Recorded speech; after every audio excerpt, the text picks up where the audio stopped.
अक्सर हमने लोगों को लड़ते हुए, झगड़ते हुए या डिबेट करते हुए देखा होगा।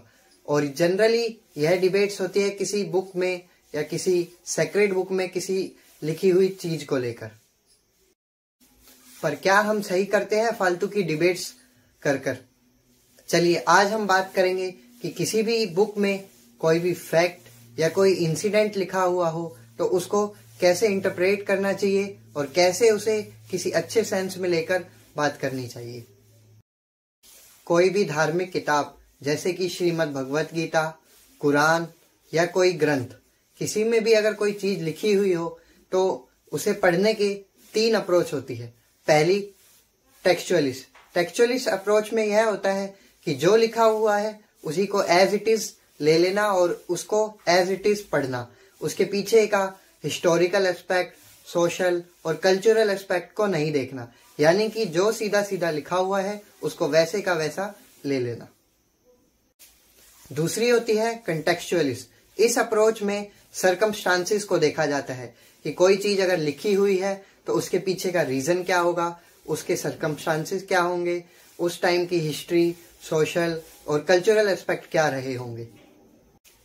तीसरी होती है इंटरप्रेटिव अप्रोच। इस अप्रोच से उसके पीछे की लीगैलिटी और पॉसिबिलिटी को देखा जाता है कि कोई भी चीज अगर लिखी गई है तो उसके पीछे क्या लीगैलिटी थी, क्या सर्कमस्टांसेस थे, उसे अच्छे से देखा और परखा जाता है। उसके बाद ही डिसाइड किया जाता है कि वह चीज सही थी या गलत थी। चलिए इसे एक एग्जाम्पल से समझते हैं। इस्लाम में पॉलीगैमी यानी कि मल्टीपल वीमेन्स रखना अलाउड है, तो इसके पीछे इन तीनों अप्रोच को लेकर देखते हैं कि इससे कैसे इसे इंटरप्रेट किया जा सकता है।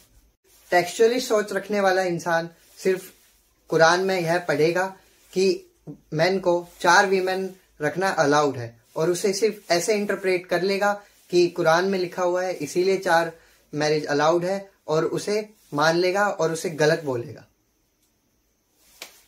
कुरान में पॉलीगैमी यानी कि एक आदमी 4 वाइफ रख सकता है और एक टेक्सचुअलिस्ट अप्रोच रखने वाला इंसान सिर्फ पढ़ेगा और इसी को सोल अथॉरिटी मान लेगा और बोलेगा कि 4 शादियां कुरान में अलाउड है।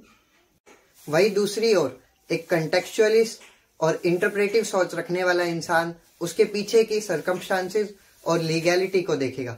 जैसे कि जिस टाइम कुरान लिखी गई थी या फिर इस्लाम का राइज हुआ था, उस टाइम वो एरिया पूरा वॉर टॉन एरिया था, वहां पर वॉर होती रहती थी, जिसके कारण सारे मेंस या फिर यंग एज के जो लोग होते थे वो वॉर में बिजी रहते थे और घर पर वीमेन्स और बच्चे अनाथ होते जा रहे थे।